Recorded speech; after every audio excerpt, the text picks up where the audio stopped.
Hola a todos, bienvenidos a un nuevo vídeo de reseña literaria en la que analizo alguna de mis obras favoritas. Si bien tratamos a Camilo José Cela hará una semana en el canal con La mazurca para dos muertos, hoy vamos a hablar de San Camilo 1936. Antes de empezar, no olvidéis suscribiros, que me ayudará mucho a seguir haciendo vídeos. La verdad es que me alegra mucho poder hablaros hoy de esta obra porque supuso una absoluta ruptura y un cambio de rumbo para la obra de Camilo José Cela.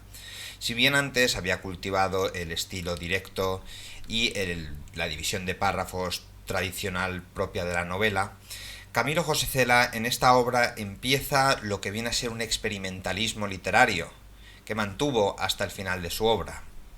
En el prólogo de su obra autobiográfica La Rosa, Camilo José Cela declaró en 1950 que sus futuras memorias no han de llegar más acá que de San Camilo 1936.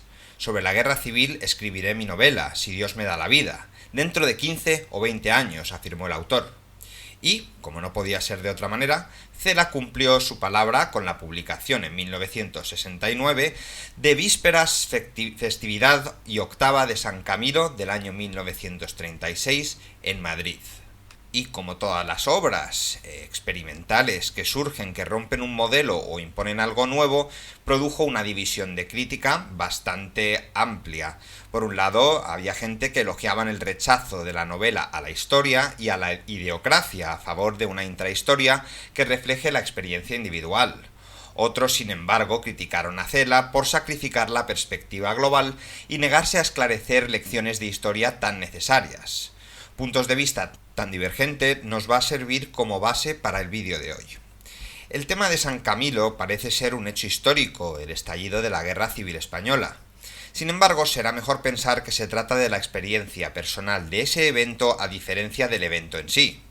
Las dos cosas no son lo mismo. Nuestro conocimiento de nuestras experiencias es inmediato y único, independientemente de la precisión con la que nuestras impresiones puedan reflejar realidades objetivas. La experiencia es, en otras palabras, la vida misma tal y como la vive cada uno de nosotros. El concepto de evento histórico, por otro lado, es un ordenamiento y clasificación de innumerables acciones y experiencias individuales, la mayoría, si no todas, de las cuales inevitablemente no son experimentadas directamente por el ordenante y el clasificador. No es vida, sino una abstracción de la vida. Esta tan interesante distinción está relacionada con la esencia de la narración. Un novelista se enfrenta a infinitas posibilidades en términos de personajes, acción y detalles descriptivos. Sin embargo, incluso el artista descriptivo más prolijo rechaza necesariamente la mayoría de estas posibilidades y selecciona otras imponiéndoles un orden que no se puede considerar necesario, pero que es claramente de su invención. Esta selección y ordenación de materiales narrativos parece haber preocupado siempre a Cela, cuya experimentación con la técnica narrativa puede interpretarse como un intento de ver hasta qué punto la ficción, dentro de las limitaciones de su inevitable artificialidad, puede acercarse a la forma y la inmediatez de la vida. En una nota preliminar a La colmena, Cela describe esa novela como un trozo de vida narrado paso a paso, sin reticencias, sin extrañas tragedias, sin caridad, como la vida discurre exactamente como la vida discurre. Su narración nos dice que se desarrolla en un tiempo abierto con un mínimo de estructuración autoral. La paradoja ineludible es, por supuesto, que sólo una estructuración cuidadosa puede dar la impresión de falta de forma. Y Cela lo reconoce cuando declara solo unas pocas cosas más allá que el libro, que la arquitectura es compleja, a mí me costó mucho trabajo hacerla. El mismo autor reconoce la complicación de realizar esta obra, de manera que para el lector, imaginémonos, si el mismo autor le cuesta entenderla. 11 años después, en la nota preliminar de la cuarta edición de La colmena, el autor volvió a este tema, y dice, y este es un libro de historia, no una novela. Sugiere que su narrativa es, en la medida de lo posible, una réplica incondicional y desordenada de la vida caótica. Historia y vida. En estos comentarios de Cela significan lo mismo, porque aquí se usa historia en el sentido de la historia que se hace al vivir. La historia es como la circulación de sangre o como la digestión de los alimentos, nos dice Camilo José Cela. En otras palabras, es algo así como la intrahistoria de Unamuno, el diminuto flujo biológico de muchas existencias individuales. La historia también puede tener otro significado, sin embargo, la historia que uno escribe o lee. Mientras que hacer historias solo requiere de la existencia de seres vivos que realizan sus actividades, escribir historias requiere de un historiador, quien, como el autor de una novela, debe seleccionar y ordenar personajes y eventos de entre los innumerables que existen en cualquier momento. Juzga su importancia, expone las conexiones causales entre ellos y observa el funcionamiento de los principios. Identifica a un gobierno o un pueblo o un estado como protagonista, haciendo algo así como un personaje de ficción a partir de una abstracción. E incluso si habla de individuos históricos, necesariamente se centrará como lo hace un novelista en sus creaciones. Solo en algunas acciones o experiencias, claro está. En su intento de dar sentido al aparente caos de la experiencia, el historiador debe abstraerse de la vida inmediata, destruir la viveza de la experiencia y, en cierto sentido, deshumanizar los acontecimientos que ya no se contemplan en sí y para sí mismos, sino como parte de un patrón mucho más grande, ir siempre a lo general antes que a lo específico. Los historiadores, como es su negocio, han tratado de dar sentido a los acontecimientos del 18 de julio, y también novelistas como Foxá, Aug o Sender. En San Camilo, sin embargo, Celan no nos da una vista de pájaro de estos eventos, sino más bien de la vista de un gusano. Su novela intenta transmitir la experiencia no estructurada y no mediada de esos días de junio, no el evento histórico como lo extraen los historiadores de la experiencia. El objetivo de la estructura es básicamente traducir el significado que el sentimiento del evento. Quizá porque nuestra mente busca necesariamente un significado, el resultado paradójico de este proceso es sugerir que el sentimiento es el significado, al menos del significado más importante, porque al no ser abstracto es el único que podemos conocer directamente. Esta conclusión es una extensión de lo que se ha identificado con respecto a la estructura temporal de la colmena. La obra de Celan tiene voluntad de mantenerse en el único aspecto de un cosmos cambiante que posee plena aprehensión, el momento mismo. Solo el ahora es conocedero, tangible, la conciencia humana trata más efectivamente con el presente porque cualquier momento pasado es una idealización, una entidad inconcreta dependiente de un incierto recuerdo. Significativamente, San Camilo se escribe principalmente en tiempo presente. El problema del autor en San Camilo es cómo traducir la inmediatez de la experiencia. El espejo ante el que tantas veces se encuentra el narrador es emblemático de este problema y de la relación entre experiencia y realidad objetiva. El espejo es reflejo en varios sentidos, en el de la meditación, como el narrador hace balance de su vida y de sus sentimientos, en el de reproducción de la realidad a través de nuestra experiencia o impresiones de ella, y en el de la narración, el espejo, como diría Stendhal, aferrado al camino de la vida. En todos los sentidos el espejo es problemático, como lo sugieren las primeras líneas de la novela. Uno se ve en el espejo y se tutea incluso con confianza. El espejo no tiene marco, ni comienza ni acaba. ¿O sí? Sí tiene un marco ponderoso, dorado, con paciencia y panes de oro. Pero la luna no es buena calidad, y la imagen que devuelve enseña las facciones amargas y desencajadas, pálidas y como de haber dormido mal. A lo mejor lo que sucede es que devuelve la atónita faz de un muerto todavía enmascarada con la careta del miedo a la muerte. Es probable que tú estés muerto y no lo sepas. Los muertos también ignoran que lo están. Ignoran absolutamente todo. Estas palabras nos dan un marco adecuado que separaría el mundo dentro del espejo del mundo exterior. El mundo de la experiencia subjetiva, de la realidad objetiva, el mundo de la narración, de las posibilidades ilimitadas más allá del mundo.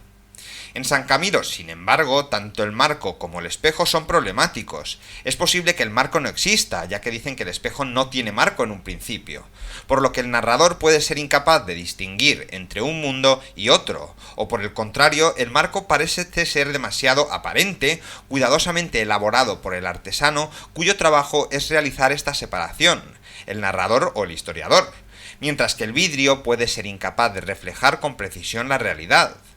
Cerca del final de San Camilo, las preguntas del narrador no solo la fiabilidad, pero incluso la autenticidad de su reflexión, es decir, experiencias, le dice a sí mismo que nunca tenía un espejo y siempre ha tenido el uso de otra persona. Quizás, parece sugerir el narrador, incluso lo que él ha considerado su experiencia ha sido fabricado para él por otros, que puede ser el mismo escritor, Camilo José Cela.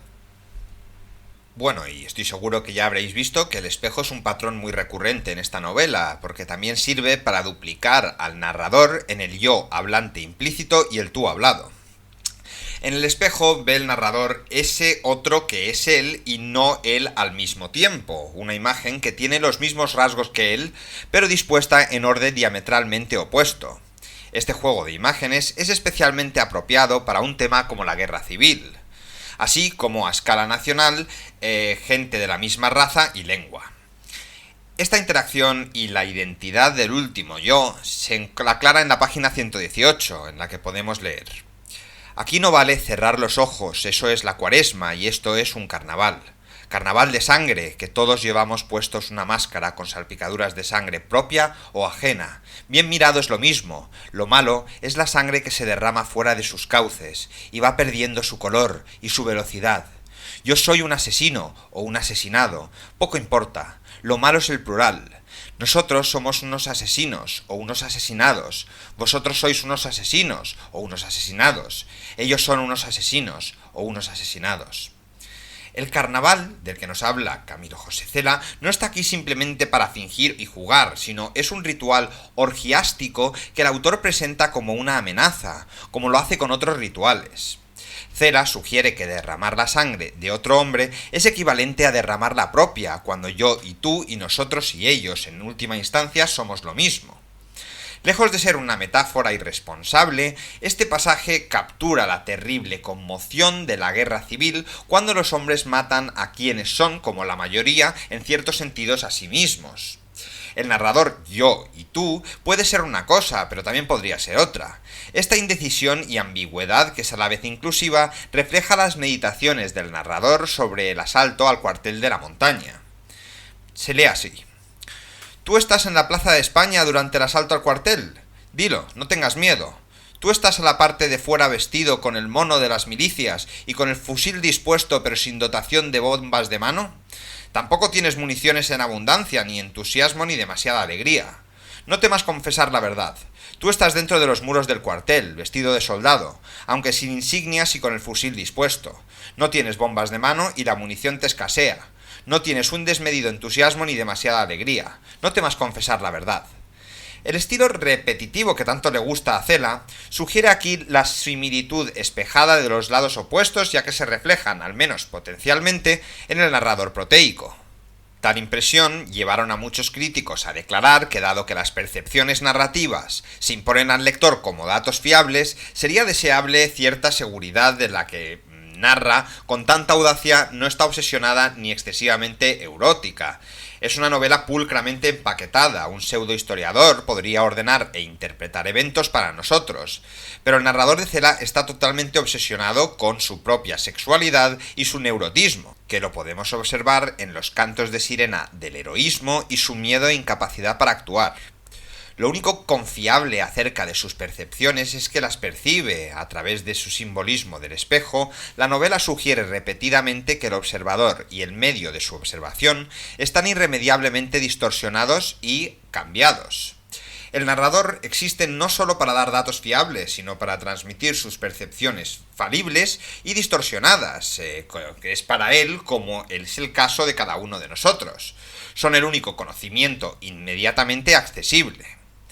La narración que emana del narrador de Cela es una mezcla tipográficamente indiferenciada de materiales heterogéneos, caracterizada por frases largas cuya estructura coloquial laxa permite cambios de tema repetidos y abruptos. Los desarrollos que son importantes desde el punto de vista del historiador permanecen incrustados en su contexto caleidoscópico. Así, don Roque Barcia se entera del secuestro de Calvo Sotelo de manos de un camarero de café, pero nada distingue esta inteligencia de la información aparentemente irrelevante que la rodea. La noticia del levantamiento militar en Marruecos se escucha por primera vez, o mejor dicho, no se escucha, está en la radio, pero nadie está escuchando la radio, y Camilo José Cela tiene una manera de narrar esto fantástica, os lo leo. Don León no escucha la radio, acaba de enterarse de que su mujer ha muerto como un pajarito, pero la radio funciona, vaya si funciona. Unión Radio emite su primer diario hablado, La Palabra, a las 8 mientras casi todo el mundo duerme. Se ha frustrado un nuevo intento criminal contra la República. una parte del ejército de Marruecos se ha levantado en armas. Como nadie escucha la radio en este contexto, su mensaje cae en el vacío, aunque luego el rumor toma el control y comunica la noticia. Por tanto, un acontecimiento histórico no tiene aquí realidad, excepto como experiencia. Lo que cuenta no es lo que ha pasado en Marruecos, sino lo que cada personaje oye o se enamora de oír. Cree que se enamora de creer de ello, por ejemplo, que nos ha pasado a todos. Del mismo modo, el asesinato del teniente Castillo no se presenta en retrospectiva del historiador, sino como lo vivieron sus contemporáneos. Un testigo mezcla historia del tiroteo con detalles de cómo se perdió sus gafas. Según un relato, Castillo fue asesinado cerca de la calle de Fuencarral, que había otras teorías también que decían que no fue identificado exactamente. Como leemos en la obra, al teniente Castillo lo mataron los falangistas. Dicen que él había matado a Andrés Sáenz de Heredia, el primo de José Antonio, en el entierro del teniente de la Guardia Civil, al que mataron los guardias de asalto en la Castellana durante el desfile conmemorativo de los 5 años en República. En aquel entierro murieron 10 o 12 personas más. No, señor. Al teniente Castillo lo mataron los comunistas para echarle la culpa a los falangistas. Están ustedes equivocados. Al teniente Castillo no lo mataron ni unos ni los otros. Fue un crimen pasional. Tampoco fue un crimen de maricones, oiga. ¿No lo habrá matado un taxi al cruzar la calle? No, a lo mejor murió de enfermedad y no lo quieren decir. Todo esto es el diálogo interno, sin separación por guiones, por supuesto, porque Camilo José Cela te lo vomitaba todo en un parrafazo y no sabías quién estaba hablando en ningún momento. Pero el efecto que tiene es señalizar que en la España de esa época, y en la España de siempre, ¿para qué nos vamos a engañar?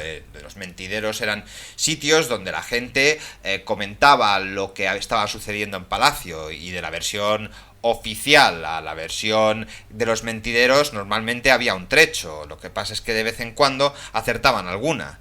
Y claro, con la muerte de Castillo no fue muy distinto. Todo el mundo tenía su propia teoría y todo el mundo quería convencer desde la barra del bar al resto de la gente. La primera explicación que se ofrece es la generalmente aceptada, la que murió en Fuencarral. A partir de allí, las hipótesis se vuelven cada vez más absurdas. El mismo proceso ocurre con el asesinato de Calvo Sotelo. A Calvo Sotelo lo mataron los guardias de asalto para vengar la muerte del teniente, que es verdad histórica, pero luego vienen otras conjeturas, más o menos improbables. Cela no esconde hechos establecidos, sino que muestra cómo el individuo que vive inmerso en estos eventos, experimentándolos directamente sin el beneficio de la visión ordenada y a vista de pájaro del historiador, recibe sus noticias de maneras específicas y a menudo como un revoltijo de informes contradictorios. Como para reforzar esta subjetivización de los hechos objetivos, Cela también presenta el mismo proceso al revés, de modo que las nociones absurdas y las fantasías puramente subjetivas quedan envueltas en el lenguaje de los pronunciamientos científicos. Este discurso pseudocientífico se encuentra en varias de las novelas de Cela y alcanza su culminación en Oficio de Tinieblas 5. En San Camilo es más un indicio de la falta de fiabilidad del narrador y de la precariedad de todo conocimiento. No perdamos la perspectiva, yo ya estoy harta de decirlo, es lo único importante, dice Doña Rosa al principio de La Colmena. Pero en San Camilo lo que pasa es que estamos demasiado cerca y carecemos totalmente de perspectiva. Hay una voz no identificada, presumiblemente la del narrador, que explica que la historia vista desde cerca nos confunde a todos, a los actores y los espectadores también. Y es siempre muy minúscula y estremecedora, también muy difícil de interpretar. San Camilo tiene, por supuesto, una estructura, pero es una que imita el caos desestructurado de la vida. Pase a los creyentes a una teleología, ya sea deísta o histórico-materialista. Lo que nos quiere contar Cela como narrador es que los hombres se vuelven violentos cuando se preocupan por abstracciones ideológicas más que por su existencia de carne y hueso, y que los crímenes se cometen en la narración de la historia, en obediencia a lo que los ideólogos consideren los dictados o lecciones de la historia.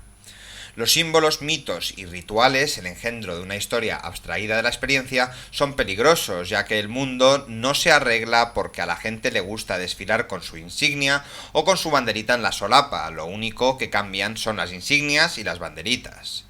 En la mente de Engracia, que muere en el asalto al cuartel de montaña, las consignias y las palabras rituales han desplazado a novio, trabajo y familia. El punto se hace más claro con las descripciones funerales paralelos de Castillo y de Calvo Sotelo. La historia y el honor, Dios y España se colocan al mismo nivel, el de las palabras rituales que conducen al violente, y referencias posteriores a las nociones de limpieza de sangre y heroísmo caballeresco. Esto nos sugiere que la fascinación mortal por las palabras y los conceptos es histórica en España. El narrador de Cela siente la atracción del mesianismo y en ocasiones el deseo de participar de su embriaguez, pero también sabe que la apariencia de heroísmo puede enmascarar la realidad biológica de la mutilación o la muerte. Como nos dice, un héroe de cualquier guerra, si le dan un tiro en el espinazo, lo dejan paralítico para siempre, pero se defiende vendiendo tabaco. El miedo al señuelo mesiánico de la historia la lleva el tío Jerónimo del narrador a aconsejarle: a tus 20 años de edad basta con defender el corazón del hielo, esfuérzate por creer en algo que no sea la historia, esa gran falacia. Cree en las virtudes teologales, en el amor, en la vida y en la muerte. Ya ves que no te pido demasiado. Aunque se podría objetar que las virtudes teológicas son también abstracciones, el rechazo de la historia aquí significa una afirmación de la vida biológica como más valiosa que las abstracciones y la misión histórica. También cuestiona la posibilidad de leer lecciones de historia, ya que la sangre no es tinta indeleble, sino manchadiza. Las páginas que se escriben con sangre pronto son de muy difícil lectura. En cuanto caen las primeras lluvias, se hacen de muy difícil lectura. Para Cela, cualquier significado de la guerra civil, de hecho, y de la historia debe buscarse a nivel de la experiencia individual. De ahí hay un pasaje largo que no citaré porque ya veo que me está quedando un poco largo el vídeo.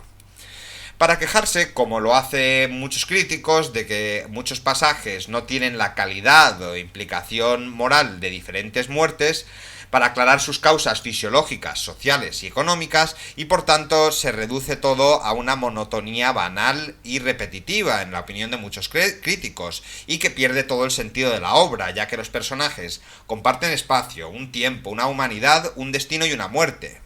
Toda muerte es significativa, no desde el punto de vista de historiador, obligado a abstraer, sino desde el que los seres humanos individuales reales que matan y son asesinados. El recital deliberadamente monótono de la violencia refleja la vivencia de ese terrible estado de cosas que se olvida de esa verdad y deshumaniza y trivializa la muerte de los individuos. El desprecio y la piedad se mezclan en esta visión del hombre junto con un amor a regañadientes, no por la abstracción de clase o raza o la abstracción de humanidad, sino por el hombre individual. San Camilo está diseñada para mostrar las experiencias y sentimientos de hombres que se ven atrapados en eventos que no son de su creación. Puede que no compartamos el punto de vista de Cela sobre el hombre, pero la cuestión relevante para la crítica literaria no es la precisión de su punto de vista o si Cela debería haber escrito un tipo diferente de novela, sino si el punto de vista de Cela es coherente con la estructura y estilo de su trabajo. En el caso de San Camilo, la estructura y estilo de la novela resisten el ordenamiento jerárquico y combinan experiencias humanas aparentemente no mediadas en el mismo plano, lo que sugiere que la realidad humana consiste en última instancia en la experiencia individual, no en abstracciones de los eventos, como muchos novelistas nos pueden hacer creer. Para Cela, la novela rechaza la historia, porque la historia, al ocultar esta verdad, lleva a los hombres a sacrificar lo físico, incluido la vida misma, por lo abstracto. Finalmente, el propio rechazo de Cela a la historia y la ideología en San Camilo constituye una posición ideológica. Como producto de creencias que han informado todo el curso variado de las producciones del autor, claramente lo hace. Sin embargo, a diferencia de los sistemas ideológicos que subyacen los totalitarismos modernos, también es una defensa del individuo, lamentablemente limitado, como es, contra aquellos que lo convertirían en molino de sus molinos ideológicos. Y con esto concluimos el vídeo de hoy, espero que os haya gustado. Me ha quedado un poco largo, quizás algo tedioso. Todo hay que decirlo, la obra de Camilo José Cela no es nada sencilla, es bastante difícil encontrar cosas de las que tirar. Yo he tratado de centrarme en la simbología y en el paralelismo de la estructura de la historia con la estructura que está contando. Porque ese caos se corresponde bien con esos tiempos de la guerra civil.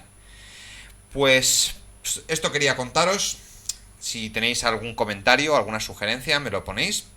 Y nos vemos en el próximo. Gracias por estar allí.